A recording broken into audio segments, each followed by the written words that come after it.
welcome back to another episode. Wow, Gerard, it is 2021.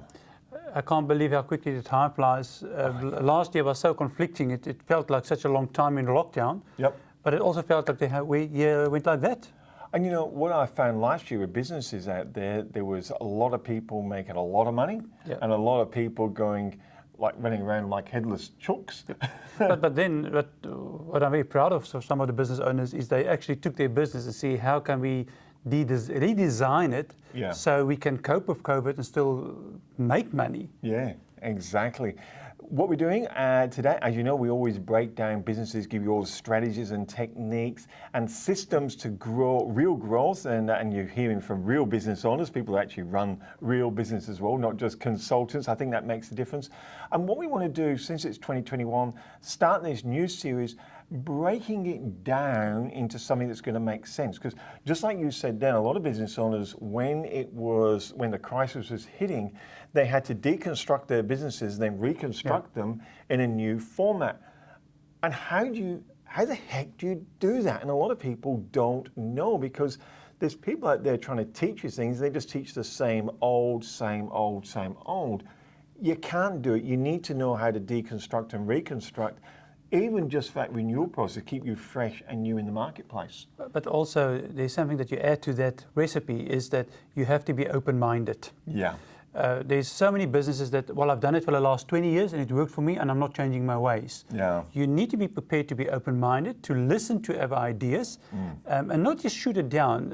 In the media at the moment, as soon as somebody says something, people are just shot down. Are you an idiot? Just listen sometimes to people and ask them, why do you think that way? Because sometimes if you understand why they say that, you say, I never thought about that.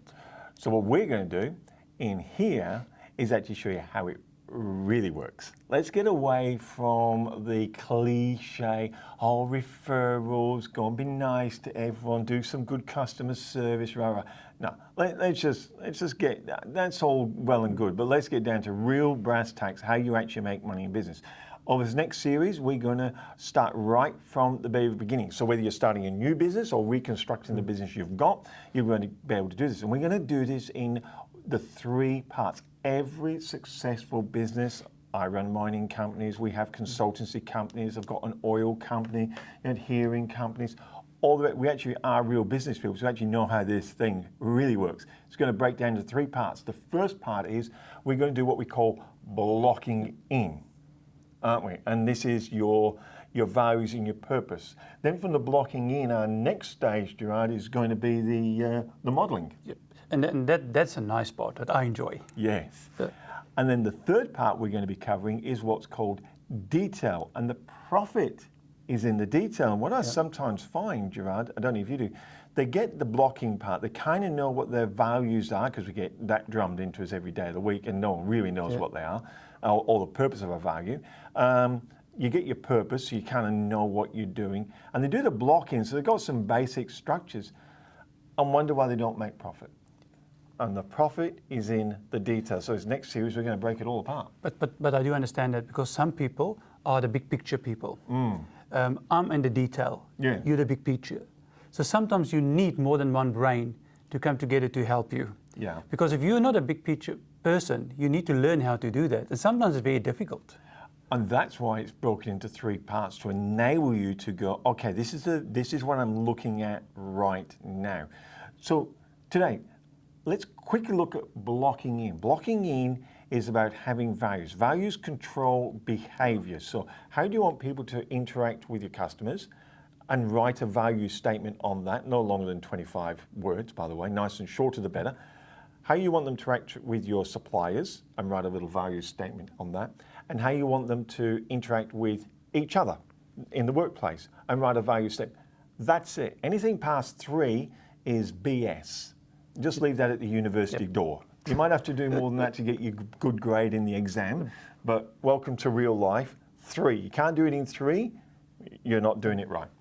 The thing is that a lot of companies have all these values, but they don't implement it. Yeah. And it's so sad, because if you read some of them, they are so long, so how can I ever remember this? And there's so many. And there's so many. So if you have 3 things to remind of every day, and it becomes a habit, Yeah. That's a sweet spot for your business. Because that's your empowering. Every time you make a decision, you say, is this in alignment with our values? Whether it is sales, whether it is marketing, whether it is interacting with somebody, whatever it is, the yes or no. If it's a no, you don't do it. If it's a yes, hey, let's give it a go and see if it works. You can actually go to the next stage. So for our club members, we're going to take a break here from YouTube. So you can actually think about that on YouTube. But for our club members, we're going to go into a little bit more detail. I'm going to give you some examples of what we mean by this. And look, if you're not a club member already and support us, and it helps with all the video productions, go across to worthingtonandstoop.com. Have a look at that. And hey, I think it's $9 a week or something. So the website is worthingtonstoop.com. Yes, sorry. There you go. Detail.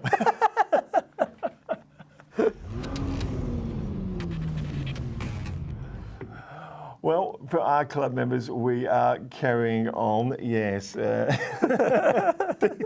Thank you, Gerard. Let's have a look at some of the values. Let's get some of this blocking in done for you today.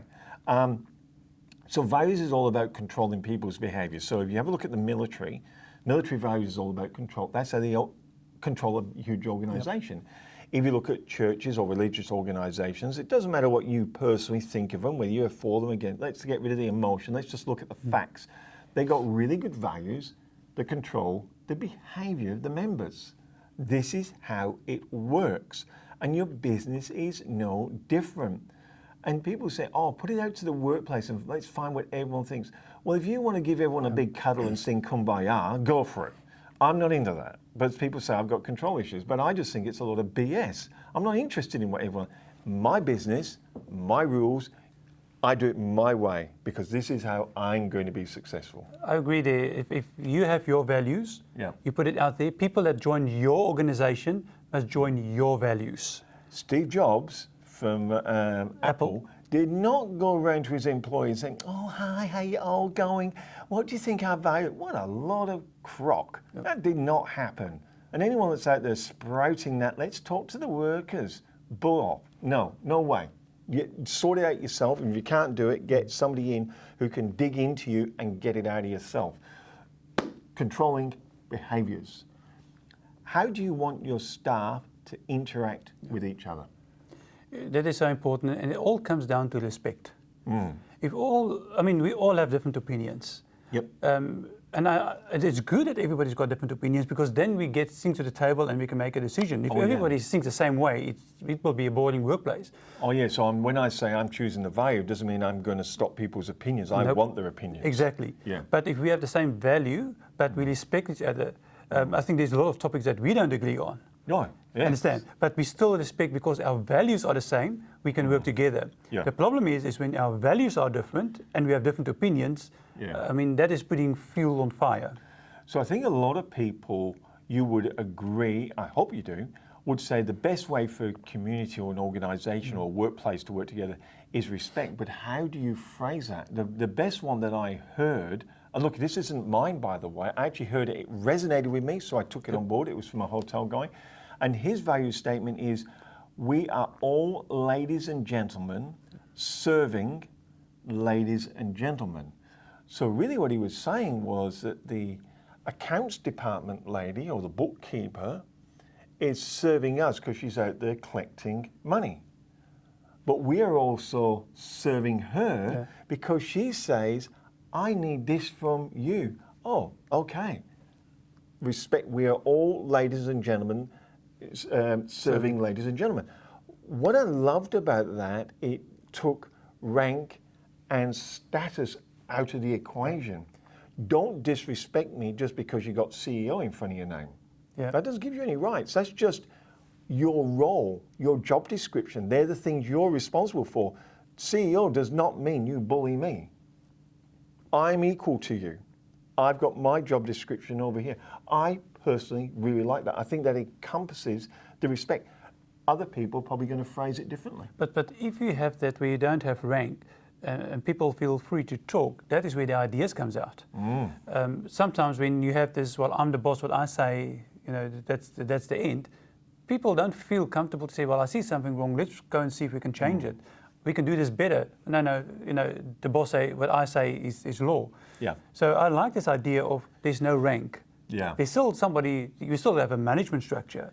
They're the roles. That's the roles. But at the end of the day, we like I said, all ladies and gentlemen. We're all ladies and gentlemen serving ladies and gentlemen. Yeah, if I'm the CEO or you're the CEO, that's your job description. Yep. They're your responsibilities for you to do. This is my job description as the machine operator. Yep.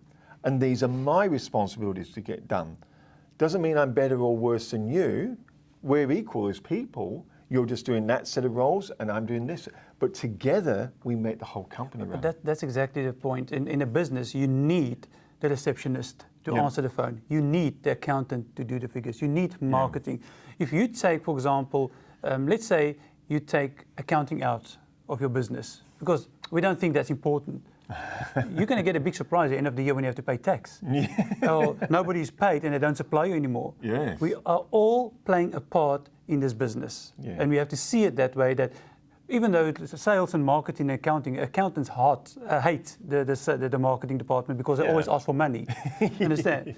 But without marketing out there, nobody will know about us. True. We all have to respect each other's roles. Yeah. So I would set that as my task this week. I'd be writing down and saying, okay, what is my value for how we're going to respect each other? Get that in a phraseology. And if you're saying, I don't have any employees, well, guess what? You're going to. Yep. If you stick with us and grow your business, you're going to have them. Whether they're employees, whether they're contractors, doesn't matter, you're going to grow into that. So you might as well get that straight right now as your starting point and go, let me get that, and that's my attitude, and that will resonate through my company. But as well, if you have that and people start to see, your clients see that, first of all, your values, and when you start to get staff, they see that you live your values. Yeah. And you don't start your values when you get staff. It doesn't work that way. No, starts well before. Hope you're enjoying the videos here inside the club. Really appreciate. Don't forget about the resource library as well. You can go through that. There's plenty of videos in there. You know, sometimes I just scan them and go, oh, that one jumps out, and rewatch what jumps out. I think sometimes your gut instinct can tell you just the right message at the right time. Well, Zwanda in South Africa, a few times now when we have our conversations once a month, she said that she goes back and then even though she listened to it like 3 or 4 times, there's something new in it. Yeah. Because you've grown in your business, so you're at a different level. Yeah. So you hear something different in those lessons. Fantastic. We'll catch you next time.